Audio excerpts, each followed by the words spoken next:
Hello, I'm Jyotika. Welcome to Excelling Psychology. I get a lot of requests for AQA A2 videos. And since Unit 3 exams are around the corner for Oxford International AQA, I'm getting a lot of requests for schizophrenia, sleep, and research methods. For sleep, particularly, even in my classes, students keep on telling me there are not enough application questions to practice. That is because in the UK syllabus, sleep is not a proper chapter. Only a part of it is included in that syllabus. So from Exam Pro also, we are not able to draw questions for sleep. And in the textbook, there are very few questions. So no problem. I have a lot of questions for you, application questions that we will be practicing in today's class from the sleep unit. So today we are doing a practice of only AO2 questions because those are lacking for practice. In this video, I will explain to you how to write answers, what your structuring should be, and I will show you concrete examples. I will write down model answers not for you to memorize, but for you to take them as examples of, okay, this is how I can write my answer also. Never take a memorization approach, that's not helpful. Take an understanding approach. Understand how I'm writing the answer. Don't focus on what I have written in the answer. Also, I have seen many students don't have conceptual clarity, especially for the sleep unit, they find it little complicated. I won't explain much. This is not like a proper explanation video of the sleep chapter. But whatever is relevant to the question given, I will explain those concepts to you before writing the answers.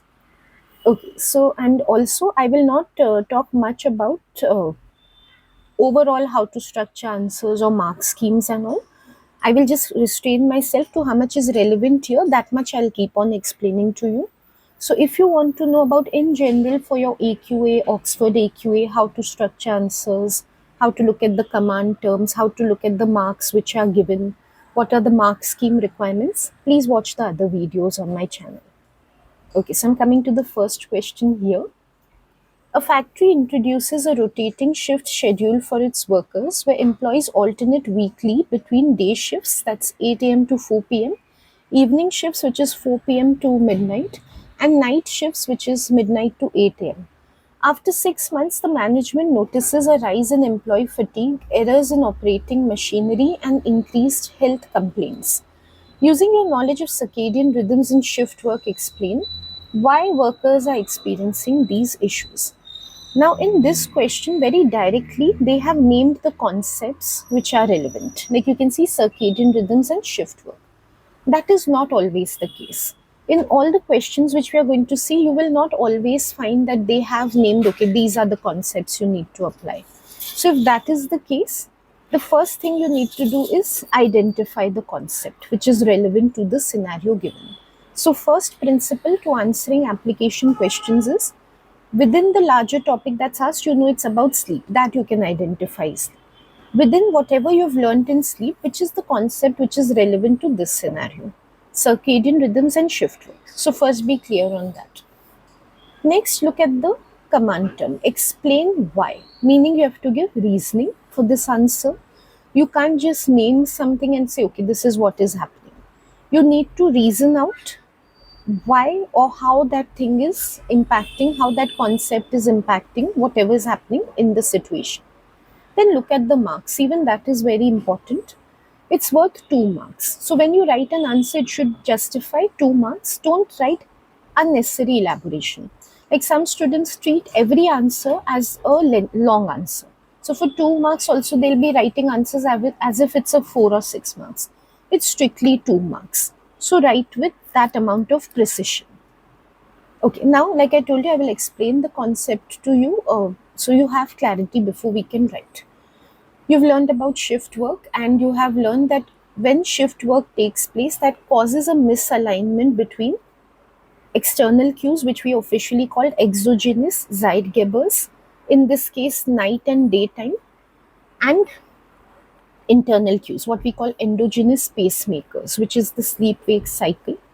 There's a misalignment between the two because as the worker is shifting from one shift to another, the external cues, of course, are remaining as they are, but their internal cues are going on changing because they are having to adapt to a new shift every time. This is a rotating shift. They have to keep on alternating week after week. Their internal body clock has to go on adjusting with the external cues because the shift work is moving. So that is the reason why they are having problem with shift work. They're having these productivity and health issues which are mentioned here because their body clock is having to adjust too much to the change which is coming in shift work, the alignment which it is not able to get with the external cues of night and day. So that is what we need to explain. Now, how to structure the answer. Before we write any answer, we should think about the structure so that we can write it in a very organized way. It's worth 2 marks. So in my first point, I can just specify, like identify very briefly because it's worth 2 marks. So just in one sentence only, in a very few words, I can explain what I mean by endogenous pacemakers, not in general, which are getting disrupted here. Like just identifying which endogenous pacemakers are getting disrupted here and which external Z-Gibbers are getting affected here. That I can just write in one line. And then in the second line, because this is a reasoning based question, I apply it to the scenario and show, okay, because this misalignment is taking place, that is why from week to week, given their pattern, they are having an issue. Okay, if this is you're not able to follow through, I'm actually going to write the answer and you'll be able to see my structure in the answer. Also, what I'll do is I'll upload these answers on my website so you can download a copy. I'll link it in the description box and in the pinned comment below so you can have some model answers for reference. Though I'm going to write here and I'm going to upload it for a download for you, does not mean you should take a passive approach when you're watching this video. Be very active, make your notes when you're seeing this video. In fact, the best thing to do is after I have read out a question, pause the video, write your answer, and then check with me whether you're writing a similar answer or not. Only if you're active, you will be able to learn and write something in the paper. By passively watching what I'm doing, you will not be able to write answers in the paper. So make sure you're not just sitting and watching this video. Okay, so how I will put it is, the workers are experiencing desynchronization. I was thinking of what misalignment is called technically. For AO3 answers, that's generally for 16 markers, they explicitly specify in the mark scheme that terminology has to be good, which does not mean that for the remaining answers, terminology does not have to be good. For all your answers, use good terminology, show that you're a psychology student having psychology knowledge. So for this answer, words like desynchronization, exogenous Zeitgebers, endogenous pacemakers, make sure to use these terms when you're answering. So the workers are experiencing desynchronization between their endogenous pacemakers, such as the sleep-wake cycle, or you can just call it the body clock, and exogenous Zeitgebers, such as the day-night schedule. So this is what I was explaining orally, that you need to like in few words, like you can see in 2 or 3 words, I've just explained what are the endogenous pacemakers and the Zeitgebers I'm referring to. Don't elaborate beyond this. Like don't show exactly how sleep-wake cycle is getting disrupted and all. It's too much for a 2 marker. So just name it this way when you're writing. Also, I've said such as sleep cycle because even body temperature is involved. Same in Zeitgebers, even external temperature is involved. So this is one example of the primary thing which is causing disruption. So I've used the word such as. As I've already mentioned, I'll just reiterate, you don't strictly have to write how I'm writing. Your writing style can be different. But just see how I'm making use of terminology, where I'm restricting myself, where I'm not elaborating too much, and how I am clearly showing reasoning with reference to the workers. Like I began my answer only with the workers. Some students have a very bad habit. They will, even if a full situation is given, they will keep talking in very general terms. So they'll say whenever there's desynchronization between pacemakers and Zeitgebers, there is disruption. they have given you a situation, they're talking specifically about factory workers, why are you not also referring to them when you're writing? If they just wanted your general knowledge, like AO1 knowledge on Z gibbers and pacemakers, why would they be giving you this full situation? So that's something that should be very obvious to you. So if they have given you a situation, based on that they're asking a question, you also have to consider the situation when you're writing the answer. Okay, now in the next line, I'll give the reasoning and show how it applies here. Since these workers are having to work on weekly rotating shifts, this desynchronization is occurring,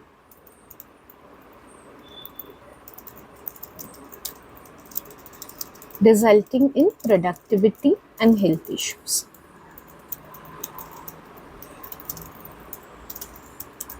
I've used wording from the scenario.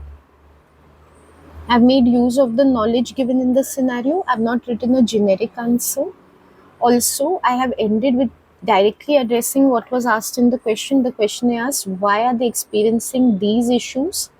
So I finished off by writing that, okay, this is the reason they are suffering from these issues. That is known as addressing the question. That's known as being specific or contextualized rather than being generic. And contextualizing, being specific, is the key in scoring in AO2. Okay, let's look at the next question, which is from the same scenario. So many times from the same scenario, they will ask you multiple 2 markers. Suggest 2 ways the factory could minimize these problems. Now, when you've learned about shift work and circadian rhythms in the textbook, you've learned one is a forward rotating shift, always better than backward rotating. It's easier for the body to adjust to. So that is one solution which is there for the problem. Just to explain to you about forward rotating before we write about it, forward rotating is when we are inducing phase delay, which is easier for the body to adjust to. If today a factory worker is having to work in the morning, in this week, next week they have to work in the afternoon. That means their sleeping time will get pushed. They will get to sleep a little later because factory time is going ahead. That's easier for the body to adjust to. But supposing they have to go backwards, like first they have to do night work, then they get to do evening and all. In that case, they have to sleep earlier than usual. So in week 1, whatever time they are sleeping, next week, because they are going to be going to the factory early, they are going to have to sleep earlier than usual. This is known as phase advance. This is difficult for the body to adjust to. Students get confused between delay and advance, so just know the base principle. The body can easily delay or postpone sleeping a little bit. It's not very difficult. But having to sleep early when the body is not feeling like sleeping, that is very difficult for the body to do. That's why forward shift works better, in which time will go ahead and the factory worker can keep on delaying a little when they have to sleep. That's okay, they'll manage to do that. But if it's going backward, meaning that every week they have to sleep earlier and earlier, that becomes very difficult to adjust to. Again, this was for your explanation. We don't have to write all of this. The answer is for 2 marks. The command term is suggest. So before writing the structure, we can think of is 2 ways are asked worth 2 marks. 1 way is worth 1 mark. 1 sentence for 1 way. 1 sentence for another way. My first way is forward rotating shift. It's just worth 1 mark, so I can't get into details like, oh, it's phase delay, this is why phase delay works. That much I can't write for 1 mark. So I can just write how it can apply to the factory workers. I can just make it relevant to the situation. Also, given that the command term is suggest, it's not explain. I don't need to explain why it will work out. I just need to suggest that this is one thing which can work out. That's all I need to do. Same thing for my next suggestion, which is going to be a few naps during shift work. I'll just explain it to you again before we write. What is found is that if factory workers are having to rotate shifts, in that case, if they get a few naps in between, that can help them to restore during their shift. That's like, there's nothing much to explain. I think it's easy to understand that if someone just takes a few sleeping time in between when they are feeling tired, that will work out. That will help them to feel fresh. Okay, so we can write 1 way. Always use signposting when you're writing. So if the question is about 2 ways, so start off with 1 way. is to introduce a forward rotating shift in the factory whereby workers will first work on morning shift for a week, then evening, and then night. My keyboard is acting up a little, so please bear with me. Another way is to allow for a few naps during the shift so that the workers can restore their body. Okay, so this is how we have to write. You can see that in either sentence, I have not tried to get into the details of why it works because the command term is not explained. I've strictly given a suggestion. This should be done and that should be done. That's all. Okay, just a minute. Okay, now we have a different question altogether. Sometimes they ask us these 4 markers, like from the situation. Instead of breaking down the questions to 2 marks, they could just ask a 4 marker. I'll just read out the question first. Priya recently traveled from Mumbai, that's India, to Paris, France. She landed in Paris at 6 p.m. local time, but the body clock indicated it was 10:30 p.m. Mumbai time. Priya noticed she felt tired earlier than the locals because her body expected to sleep soon. A week later, Priya traveled from Paris to Bangkok, arriving at 7 a.m. local time. This time, her body clock told her it was only 1 p.m. and she struggled to adjust to the new schedule. Explain why Priya found it easier to adjust to the first trip than the second one. Okay, this is a little lengthy scenario. First, I'll just explain to you what's happening here and then I'll explain to you how to write the answer. You've learned the concepts of phase delay and phase advance. Now, what's happening with Priya is when she's going from India to France. This is westward travel, as you know. When we go westward, it amounts to phase delay. Like what is happening, you can see she's reached there, it's 6 o'clock. But her body is telling her it's 10:30. It's 10:30 according to her body, so as such she wants to sleep. It's sleeping time. But there she's seeing it's 6 o'clock, so she can't sleep over there. It's okay. Like we were seeing in the factory work situation, her body will be able to delay sleep a little. Like according to France time, if it is 6:30, 6 at that time, she'll have to wait for 4 or 5 hours before she can sleep. It's not ideal for the body, but that is something that the body can adjust to. Like it's okay. So she is going to feel better about this compared to the next situation which we see. In the next situation, what is happening? She's having to travel from Paris to Bangkok. Now, this, as you know, is eastwards, west to east. Here, what is happening is called phase advance. Concretely, if you see, she arrives at 7 a.m., but her body clock is telling her it's 1 a.m. Means her body clock is telling her it's much earlier than what it is over there. Now, what will happen is when she wants to sleep, like her body is telling her it is 1 a.m. Sleep time is gone as such. Now, when she will have to sleep is in this thing, Bangkok, when it becomes like, say, 10 p.m. That time she will have to sleep. But in her body's clock, when it becomes 10 p.m. in Bangkok, that time her body will be telling her it is something like about 6 hours behind. So her body will roughly tell her it is 4 p.m. or something. That means she'll have to sleep early. Her body will not want to sleep at 4 p.m. in the afternoon, but it is night outside, so she will have to sleep. That is difficult for the body to do. Like when outside, it is not time, so it is time to sleep, but inside the body is saying no. The body has to force itself to sleep, which becomes very difficult. Delay, which we saw in the first case, the body can still do because the body is feeling sleepy. Okay, it has to control. Like you can relate to your life's experience. Sometime when you're feeling sleepy, but you're not allowed to sleep that time, okay. Your body still fights and stays awake for a little time, then it goes off to sleep. But advance, your body is not ready to sleep and someone is insisting, no, you have to only sleep now. You lie down on the bed, but you don't get sleep. So that is very difficult for the body to adjust to. These are the things you have to explain in the answer. Now, when we are writing, now coming to answer writing, how are we supposed to structure this answer? I'll give you the logic behind structuring.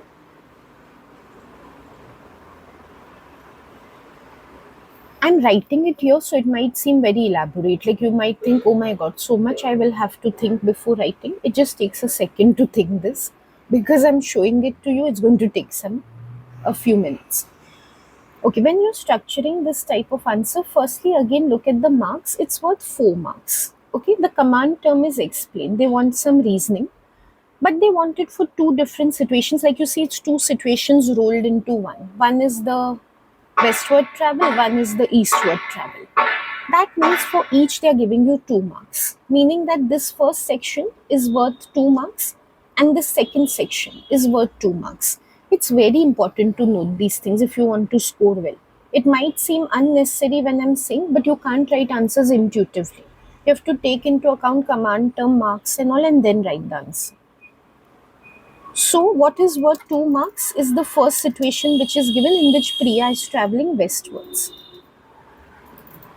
And what is worth another 2 marks is the second situation is which is given in which she is traveling eastwards. You have to explain. Here you don't have to just suggest why she is having difficulty. So you will have to explain with good terminology that when she is traveling westwards, it is phase delay. And that is easy for the body to adjust to. And then for eastwards, you will have to explain it is phase advance, and that is difficult for the body to adjust to.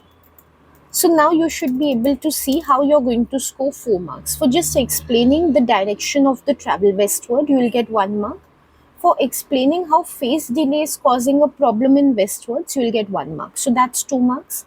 For the next one, again for specifying the direction of travel eastward, you will get 1 mark. And then to explain that it is phase advance, you will get another 1 mark. So then you know exactly how to structure your answer. Okay, I'll write down a sample answer for this also. Like I was telling you previously, in every answer, it's not always specified which concepts you have to make use of. Like in this situation, you must have seen, they have not directly mentioned using phase delay and phase advance explain what is happening.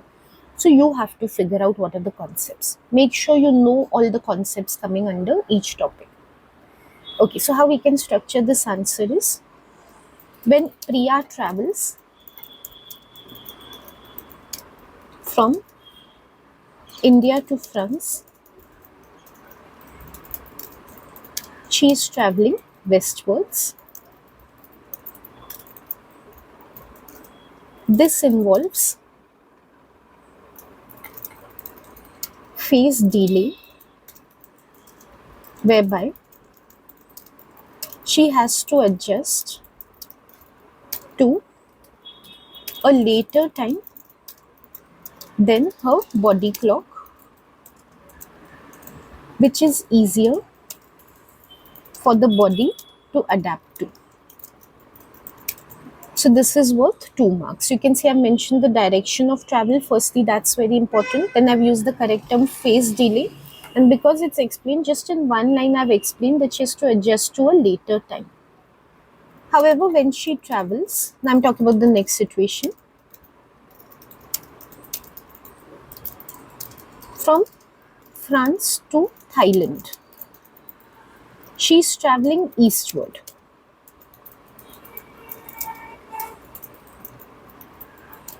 This involves phase advance, whereby she has to adjust to an earlier time than her body clock,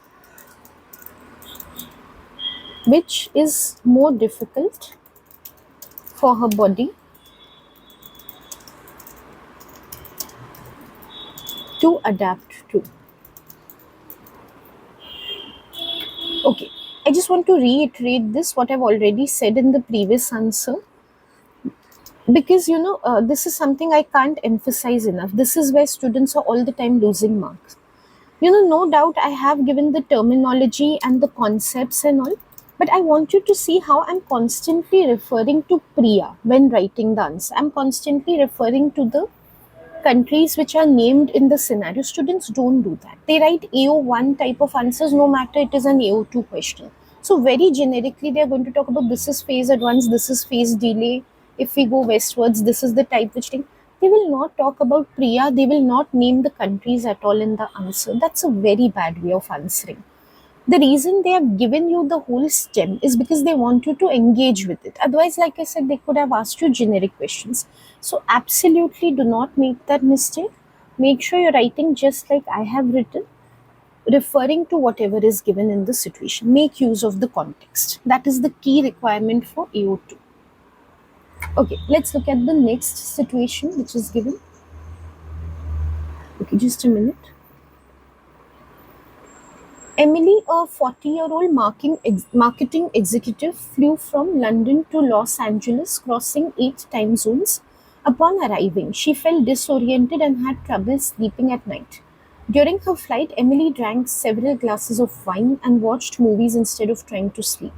When she landed, she spent most of the day in her hotel room with the curtains drawn, trying to nap. Explain why Emily experienced severe symptoms after the flight. Explain. Okay, so like I've said in the previous answers, reasoning is required. It's a 2 marks answer here. Okay, and first let's understand the concept. As always, what is the concept they're referring to here? Definitely when it comes to flying and all, we know what must be happening. We've learned in our syllabus. She is experiencing uh, again time adjustment. She's crossing time zone, she's experiencing jet lag. Basically, this is coming from jet lag topic. She feels disoriented because of that jet lag, because she's having to cross time zones. That's one thing we need to explain. But also, what is compounding the thing over here is that she has been, instead of spending the time sleeping on her flight so that she can compensate in advance for the sleep that she's going to lose after landing, she's been drinking glasses of wine and watching movies. So she's kept her brain very active instead of letting it relax before she can land. So both the things we'll have to mention. In the question, if you see, they haven't really specified how many reasons you need to give. But here, if I only talk about jet lag, that will not be sufficient because, like I said, the situation given is very important. And in the situation, this mention of what she's been doing on the flight is very relevant. Otherwise, why would they have given it here? So I have to make use of that as well. So I will show reasoning and then explain both the things together. Also, let's quickly look at the next question also, then we can write the answers together. Suggest ways she could have reduced them. By them, they mean the symptoms. Of course, she could have been relaxed during the flight instead of watching movies and all. She could have taken a nap, or at least wakefulness. What we say, like she could have been awake but fully relaxed instead of actively engaging her mind. And the other one is very obvious, that she should not have been having all those drinks and all, because alcohol, we know, directly disrupts circadian rhythms. So that is something she should have avoided doing. This is a suggest type of question for 2 marks. Again, like the previous one we've seen, we don't need to give justifications here. We just need to point out that this is what she could have done.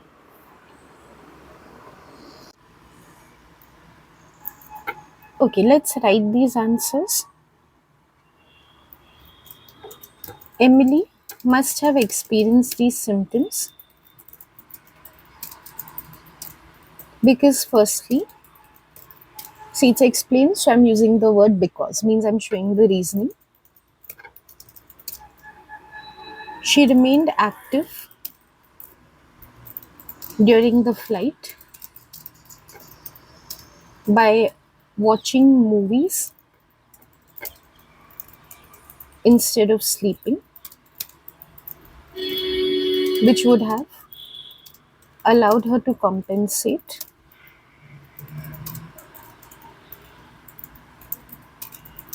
for later feelings of sleepiness.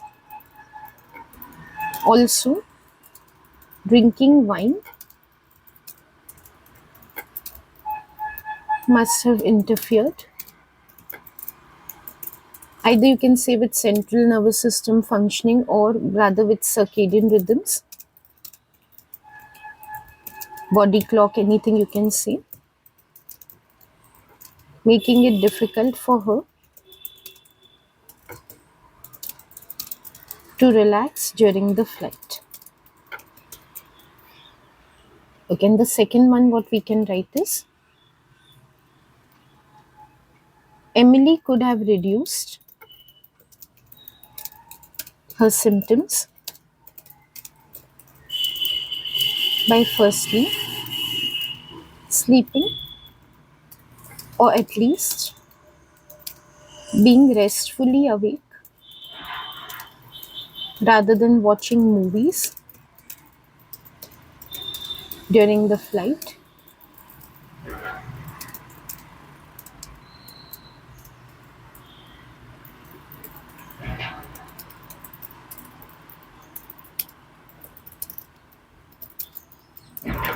Secondly, she could have avoided drinking during the flight. Alright, let's look at the next question now. Ella and Ravi are studying the stages of sleep for the psychology project. Ella mentions that during one stage of NREM sleep, the brain's activity is dominated by theta waves, that's 4 to 7 hertz, and includes occasional bursts of sleep spindles. Ravi points out that at a later stage, delta waves, that's 1 to 4 hertz, begin to appear, and the number of spindles decreases. Okay, very simple first one marker type of questions are there. These are also possible in the paper. They will be name or identify type of questions. And that strictly means you can answer like you can write one sentence, but 1-2 words will be the chief thing. If you want, you can just answer in 1-2 words. Identify the NREM stage Ella is describing. This strictly means no elaboration. Identify command term means just be to the point and just name the stage. So what we've learned is that 4 to 7 hertz of sleep is stage 1 NREM.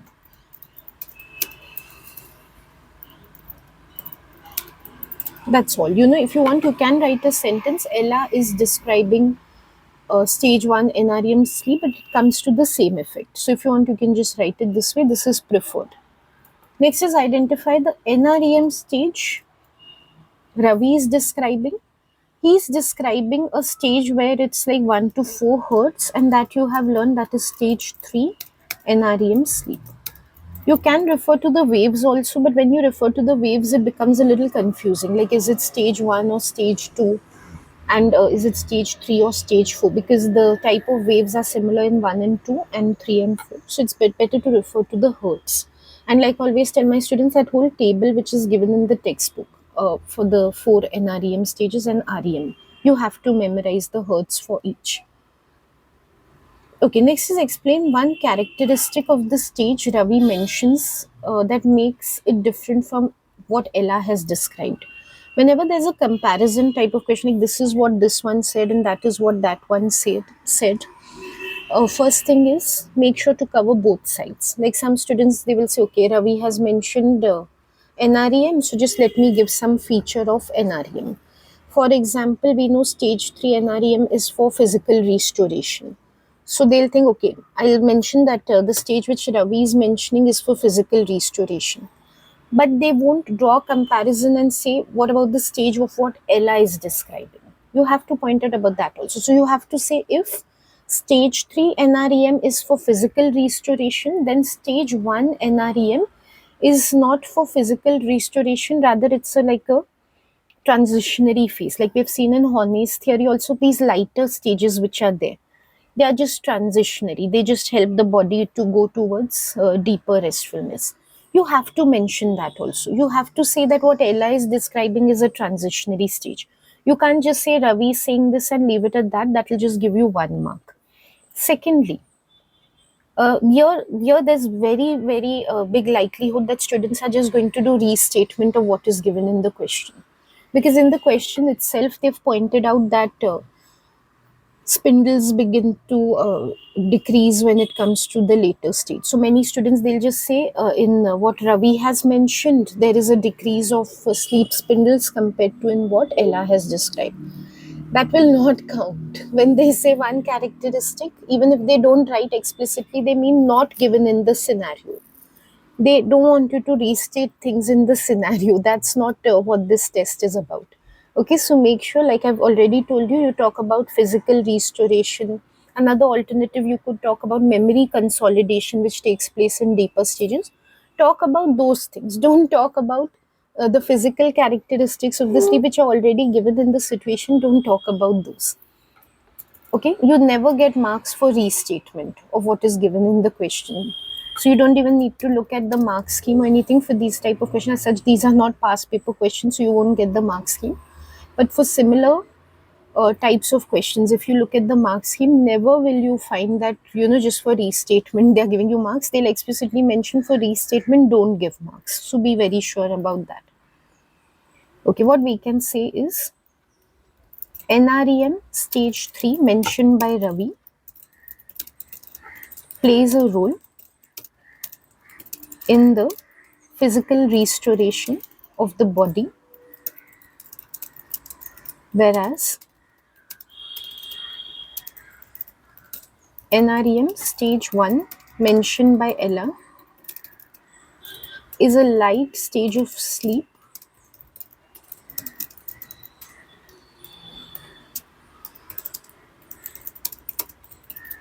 that helps transition from wakefulness towards the restfulness of deeper sleep stages. So sometimes I know when I'm saying things, when I'm explaining things, they might not be very clear to you, but once I've written, I hope then you're able to understand what I was explaining. Many students, they will end the answer here. That, stage 3 plays a role in restoration. They will not write the next part of the answer, which is about what Ella has said. The whereas part will not be there in the answer. That is what I meant, that if you don't write this part, you lose 1 mark. So make sure when a comparison is being drawn, how this is different from that, you give both the sides. You mention what Ravi is saying also and what Ella is saying also to get full 2 marks. Okay, so here we got to see again different type of questions from the sleep stages concept. These questions, I forgot to mention the concept, I'm sorry. They came from the sleep stages. So here we got to see how 1 markers identify type questions can come. So I hope this exercise which I have prepared, it is helping you to look at various command terms, various possible marks which can be attributed to questions. So it should be useful to you in answering your AO2 from sleep, which, like I said, there is a dearth of questions on this topic. But this exercise I have made in a way that it's coming from different topics throughout the chapter. And like I just pointed out, different set of marks, command terms, so that you can get thorough practice of the chapter. So that you don't feel that void that, oh, in past papers it's not there, it's missing. So, I'm not getting that practice. This one exercise should prove to be quite enough, I would say, for the paper. Okay, let's look at the next question. Sarah and James are discussing the study of dreams in psychology. Sarah argues that dreams are subjective experiences and cannot be studied scientifically, while James believes that psychologists should focus on REM sleep instead, as it can be measured objectively. Explain why REM sleep is considered more suitable for scientific study than dreams. This is coming from the sleep and dreams section, Aserinsky and Kleitman, Dement and Kleitman, that section. I don't know why, but I have seen in my classes, students really overlook this topic in sleep. I don't know what's the reason for that. They don't give importance to the dreaming topic. Perhaps it's been covered briefly in the textbook, that's why. But it is important. It's a part of your course. Or sometimes I don't know why schools are not focusing on this topic. So then, if you're skipping the dreams topic and this type of a question comes, it's going to be difficult for you to answer. Don't skip any topic in a chapter. Okay, I'll just explain to you before we write. Here they're talking about dreaming and sleeping. Firstly, you should know the difference between dreaming and sleeping. Sleeping is a physiological process whereby the body goes off to rest. And dreaming is a psychological process whereby we have images, thoughts, sensations, a desire for movement that we experience during sleep. Those sensations, experiences make up for what we call dreaming. So they are two different things. Sleeping is a physiological process and dreaming is a psychological process. With this explanation only, you should get a hint of the answer that you have to give. Why REM sleep is more suitable for scientific study. Just now what I said, sleeping is physiological. Whatever is physiological can be measured directly with objectivity, right? So it will be more scientific. But what is psychological, what is in someone's mind, very difficult to measure scientifically. You have to use a little unscientific type of techniques like self report to measure that. That makes it challenging, that makes it unscientific. So you must have noticed in the Dement and Kleitman study also, which is described in your book, that when it came to sleep, they were able to investigate it using EEG, and EEG is very precise technology. But when it comes to dreaming, they had to resort to the self reports of participants, the narratives which they recorded, and that is very subjective, right? So that is where you need to draw from the answer from Dement and Kleitman, of course, applied to this scenario of Sarah and James, but that is from where your knowledge should be coming. Recently, I was practicing these questions, to be honest, with my students, and one thing I noticed is what students are doing when they're writing this answer. Firstly, like I told you, many of them have overlooked this topic, fortunately, but I had done it in the class, so they knew the answer. But when they are writing in their answers, what we were working on in correction, I was telling them that they are missing being explicit. Like, they will say things, okay, they've understood in the class that sleep is about physiological measurement. They'll not give an example of what is that physiological measurement technique. I know the answer is only for 2 marks. You can't elaborate too much. So you can't go into things like EEG measures the amplitude and the frequency of waves and all. That's not required also. But at least you can name EEG. Why not give a concrete example always to make your points clearer? So when you're saying physiological measurement is scientific, it's objective, why not say because it can be done using technology like EEG? Doesn't make your answer much better? So some improvement can always be made in answers. I'll show you. So try to always be very explicit and concrete. That's the message I'm trying to give you. Also, when you talk about self-reports, you can give an example from Dement and Kleitman, like narratives by participants, and those are prone to bias or distortion. Why not? Why not make points as clear as possible? Structure-wise, it is explained. Reasoning is required. 2 marks are there, so 1 mark for why sleep is scientific, and 1 mark for why dream is unscientific. Also, like I just mentioned in the previous answer, direct comparison is required. Some students will just say sleep can be measured physiologically, finished. They'll not talk about the other side. What about dreams? You have to mention both sides to get 2 marks. Okay, so let's write this answer.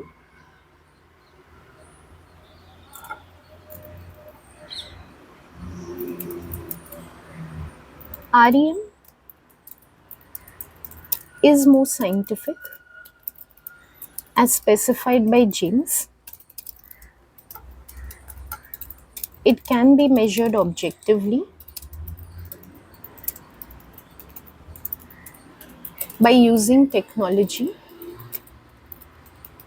like EEG,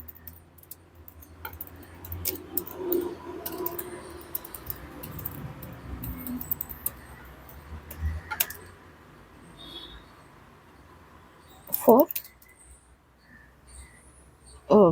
error free, or you can say unbiased measurement of its occurrence and duration. Means what do we come to know using this technology? Okay, I'm sorry, it's gone very much below on the screen. Okay, and NREM, sorry, not NREM, dreams are less scientific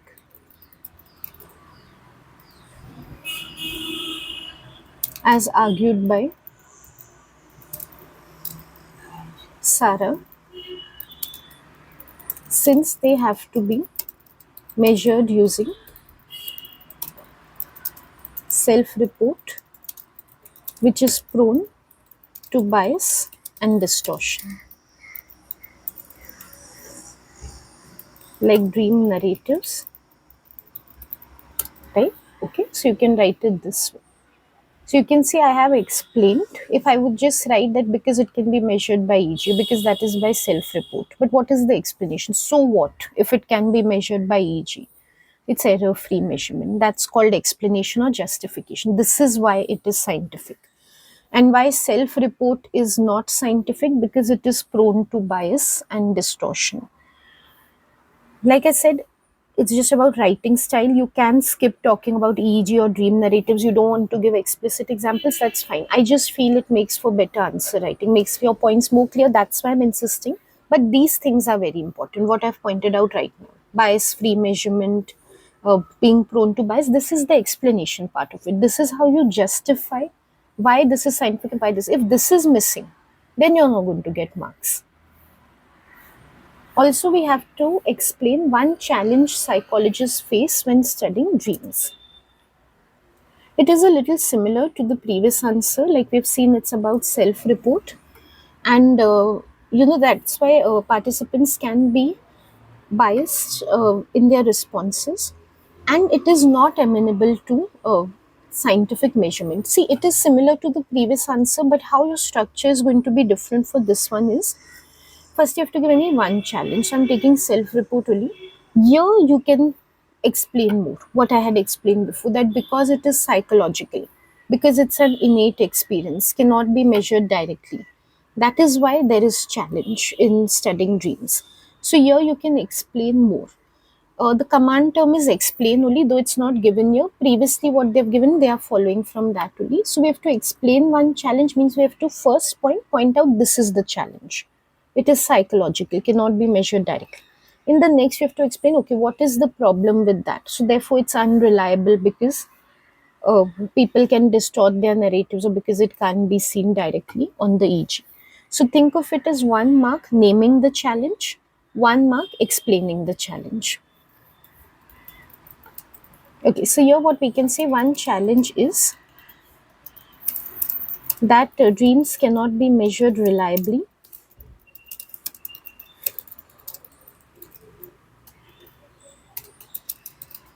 because, as specified by Sarah,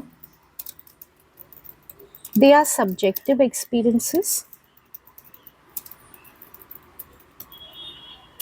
they are psychological and not amenable to physiological measurement.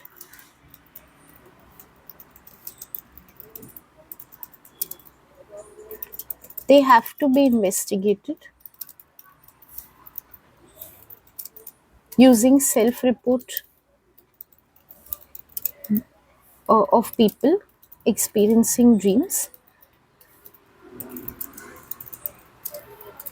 as they cannot be, as they do not have biological measures that can be captured in physical recording. So, something to this effect you will have to explain, that because they are purely psychological, subjective, the only way of measuring is to use self report, and that's why they are unreliable. That word reliable is really adding to the explanation here, that we are showing in the next sentence why reliability is not there in the case of dreaming. Okay, so this was similar like our previous answer. Let's look at the next question. Leela and Dan are discussing the sleep patterns of different animals for their project, biology class project. Leela argues that predators like lions sleep more because they are less vulnerable in the environment. Dan disagrees and claims that the environment, such as being aquatic or terrestrial, is the most significant factor influencing sleep patterns. Using the evolutionary approach to sleep, explain how both Leela and Dan could be correct. Okay, you have seen so many animal studies of sleep wake in the textbook, evolutionary explanations basically.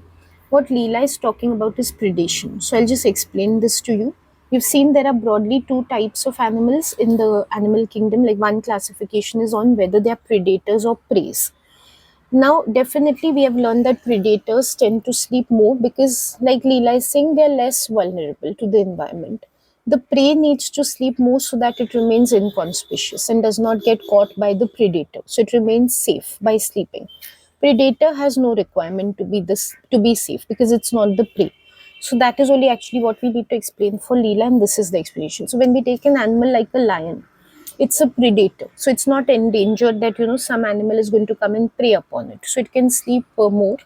But when it comes to an animal like say a rabbit or a deer or something which can be predated upon, which is the prey, it will have to sleep more so that it does not come in the notice of the predator. So that's what we've learned about predation. The next thing is about Dan, aquatic terrestrial. What we've learned is when it comes to aquatic animals, they've had to adjust their sleep patterns. Like the most prominent example given in the textbook is of the dolphins, who need to come to the surface repeatedly to breathe. And that becomes an issue because if they go off to sleep, then how are they going to come on the surface to breathe? So their body has adapted that way. Like they sleep hemisphere by hemisphere, like we've learned. So definitely aquatic or terrestrial matters. Terrestrial animals, we have learned they can go and sleep in their burrows if they want to remain inconspicuous, or otherwise they can just go to some uh, difficult to catch areas, like within deep jungles they can go and sleep because territory is open to them and they don't need to, like their body has not had to adapt like hemispherically or anything, because oxygen is continuously available to them. So these are the things we've learned. It's little lengthy for this topic, evolutionary explanation, so I can't get into anything, but I hope from what I'm explaining to you, you're able to bring to mind again what are the relevant sections which you've learned. Now we have to explain, coming to the answer. Again, explain, we have to justify how Leela and Dan are correct. We have to show reasoning. So the reasoning which I've just explained to you right now, that is what you need to bring about in the answer. Also, I'll just write the structure for this one also, since it's 4 marks. What you're going to write about Leela, this similar structure like I wrote for a previous answer, is going to be 2 marks. What you're going to write about Dan is going to be for 2 marks. So for Leela, what you have to talk about mainly is the predator-prey hierarchy and how remaining inconspicuous becomes the reason for sleeping more or less. And when it comes to this one, Dan, we have to talk about the aquatic terrestrial, that is the environment classification. And that becomes about need for oxygen, breathing. That becomes the reasoning for why their sleep patterns can be different from each other, right? So let's explain that using this structure. Once we have the structure in mind, what happens is we know for each what are the 2 points we need to give for marks. So first we need to talk about predator prey hierarchy, 1 mark, inconspicuousness, 1 mark, aquatic terrestrial, 1 mark, and then breathing, 1 mark, that way. Okay, so let's begin with Leela. Leela is correct because in the predator prey hierarchy in the animal kingdom,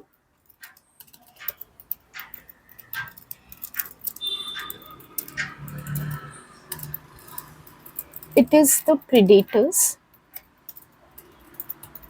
who are not endangered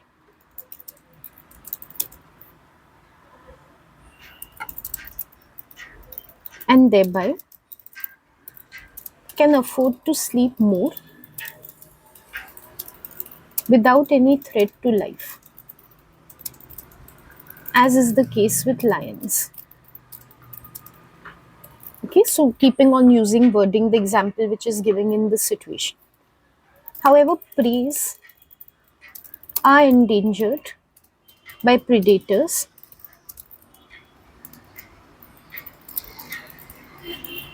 and can therefore sleep less, as they might have to move from place to place to be inconspicuous to the predator if they are approaching, which requires wakefulness.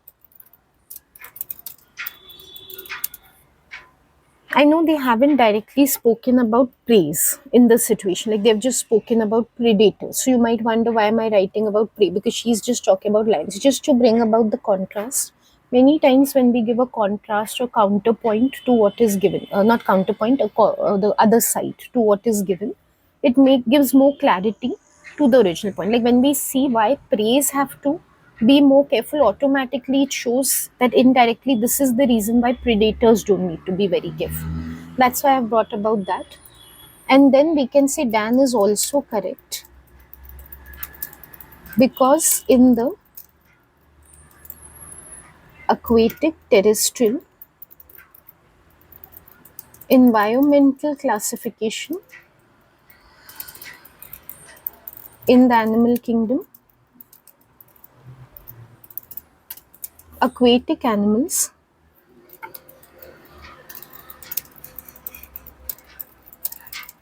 have to work harder to get oxygen below the surface of water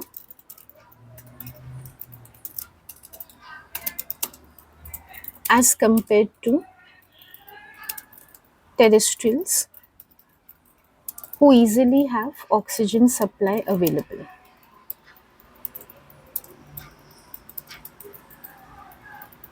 Thus, for example, dolphins have adapted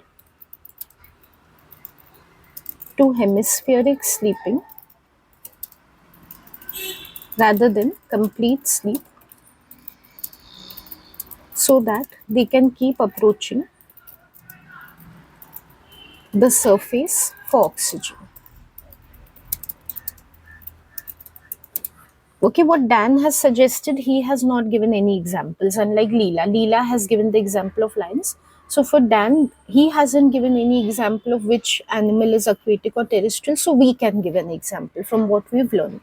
So sometimes it happens in these scenario questions, some part is very explicit, we can draw from there only the example. Some part is not that explicit, so we can provide an example to make points more clear.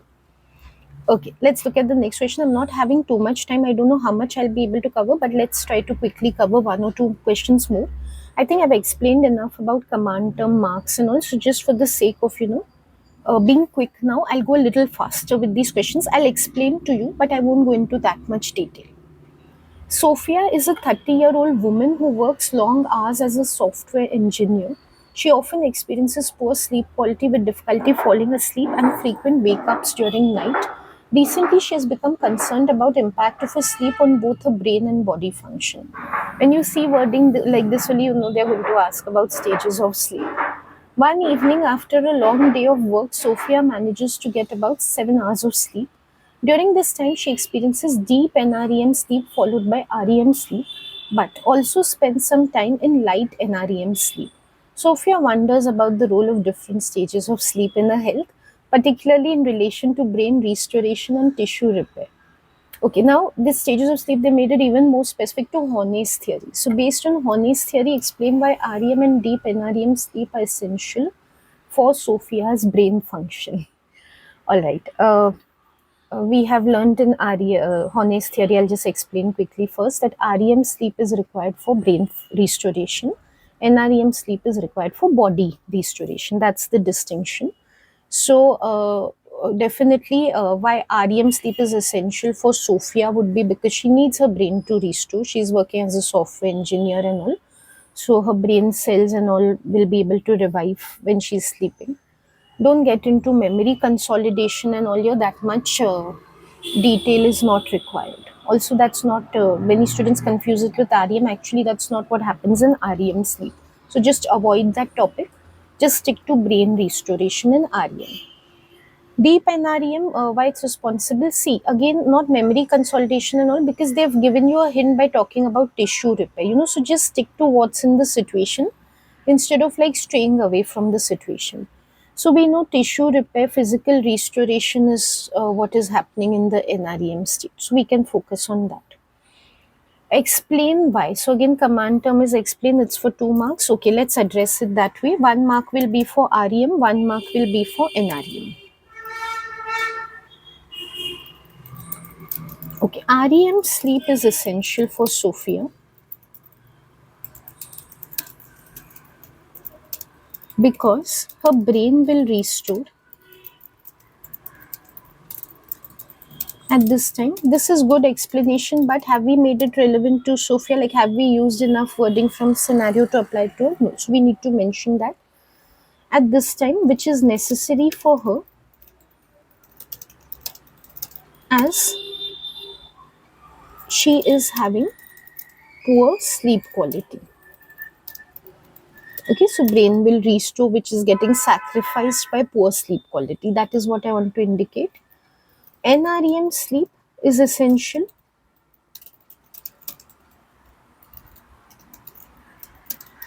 because her body will restore at this time,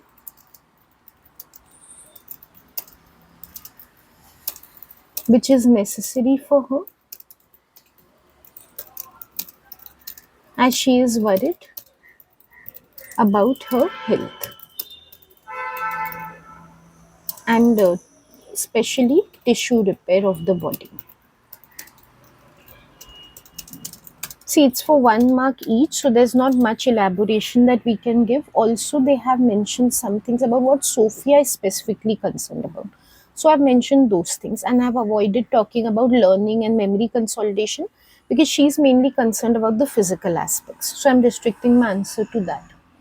Next is discuss the possible role of light NREM sleep in Sophia's overall health according to Horney's view.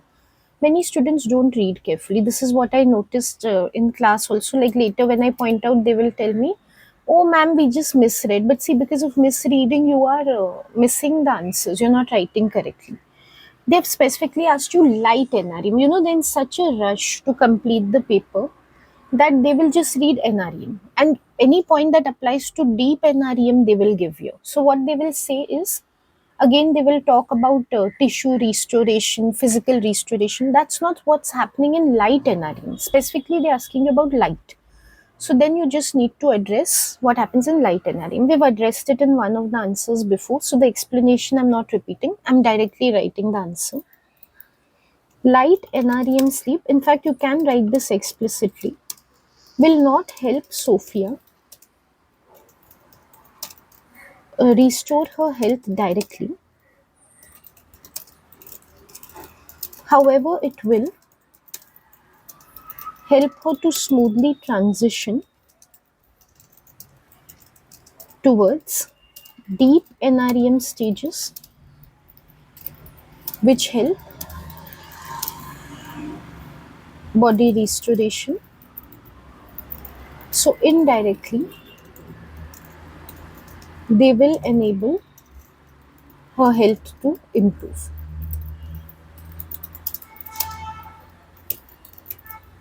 Okay, so read the question carefully. Also, many times students feel, oh, they've said light NREM, actually, they should have said deep NREM. They've made a printing error. See, if there's a printing error, the board will notify you about that. This is not a printing error. They want to see whether you can explain the importance of light NREM or not. So make sure you're talking only about that.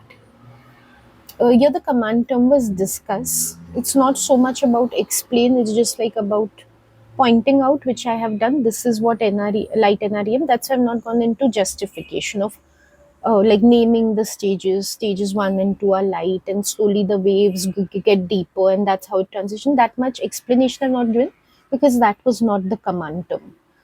Next is, why is growth hormone important during NREM sleep and what issue might Sophia face regarding body restoration during night? Okay, actually, it's a little long question given for 1 mark, but we have to address very briefly. So we have to be prepared for all sorts of things. Sometimes we have to elaborate more on something which is actually brief, and sometimes we have to shorten something that is actually long. So good, we get all sorts of practice. Growth hormone is important because of tissue repair. Like we are seeing, it can help repair the tissues that have been damaged during the day. And as far as what issue she might face, like we've learned, for growth hormone to work, it needs the aid of amino acids and proteins. And usually, people have not had their dinner or a protein rich food just before sleeping. So, that amino acid or that protein is not available when the person is going into NREM stage, so that growth hormone can combine with that and repair tissues. This is the explanation, but we have to put it in 1 mark. We can't write this much. So, what we have to write is growth hormone is important for tissue repair, but it requires the aid of amino acids and protein to function,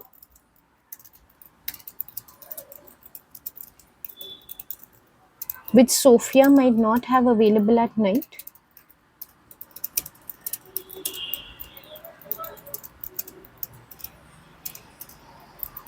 making repairing difficult. What alternative time might Sophia's body use to restore itself during the day as suggested by Horney? Horney has suggested this thing, any daytime actually, not any specific time.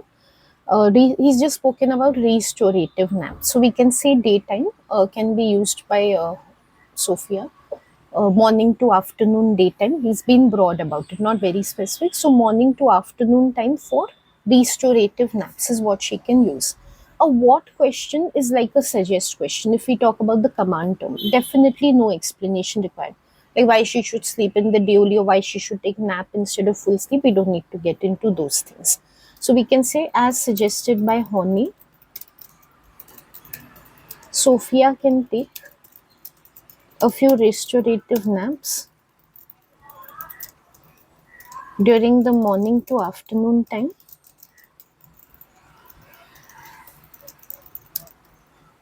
to restore her body.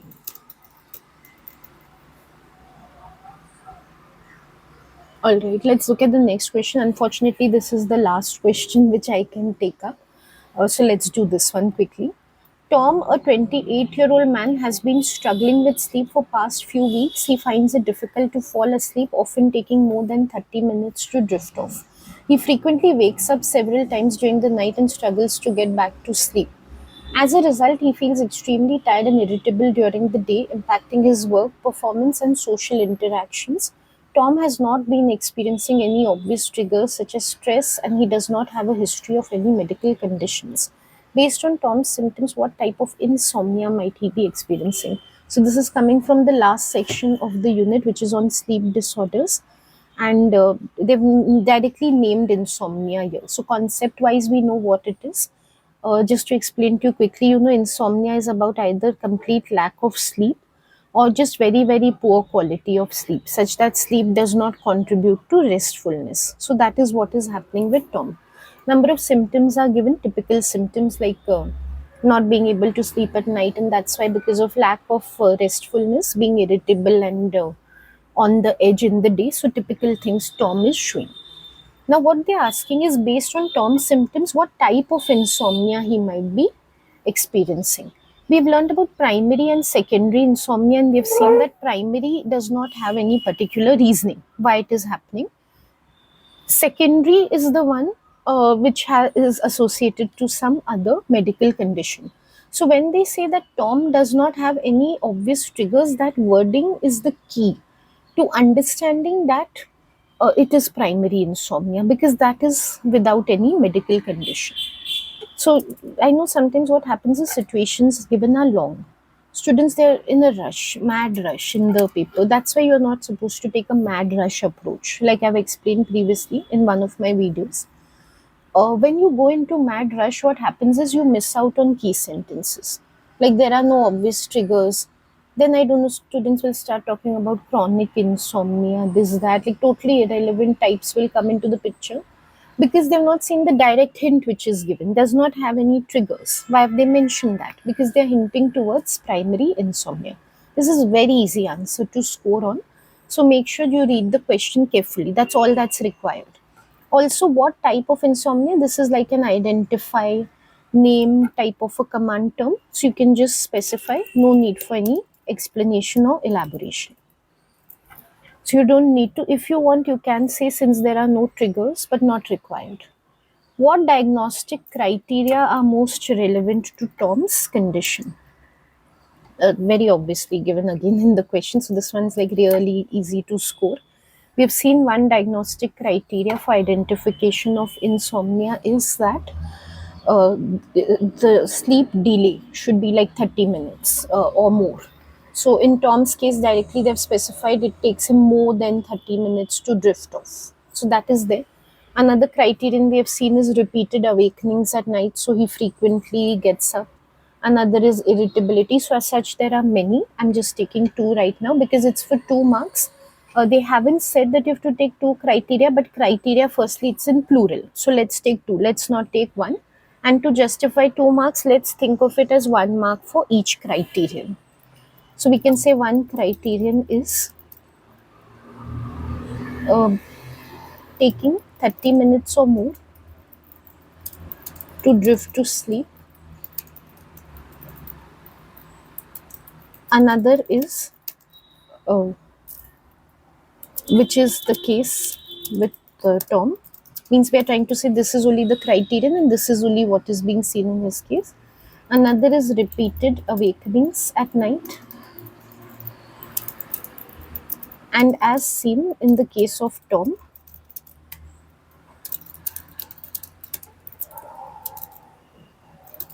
he, I'll use the wording, frequently wakes up several times during the night. All right, so 1 mark per symptom, per criterion. Next is, if Tom's insomnia persists for more than a month, what could be the possible classification of his condition? Now they've said hypothetically, irrespective of what was given the scenario, what if it goes on for longer than this? Again, what could be just means we have to name it. We don't need to explain anything. We have learnt in terms of duration how long insomnia is persisting. It can be either chronic, which goes on for long periods like more than a month, or it can be acute, which is temporary, usually attached to some stressful situation. When the situation goes away, then insomnia also corrects itself. So here we just have to specify chronic insomnia, because if it's happening more than a month, that we know is the classification for long term or chronic insomnia. Okay, that's all I can cover for today. I hope these answers are useful to you for practice, given that sleep unit is having problems not having enough questions. So I hope this addresses your problem. And I have covered an A2 video also with this, which was much in demand. If you have any other requests on which video should be made, any suggestions, feedback on this video, please leave it in the comments box below. And if you want to contact me for private tuition or classes for your AQA International or UK AQA Psychology, you can call me or email me on my contact details given below. That's all I have for today's class. Uh, Goodbye then, and see you in the next video. All the best for your exams.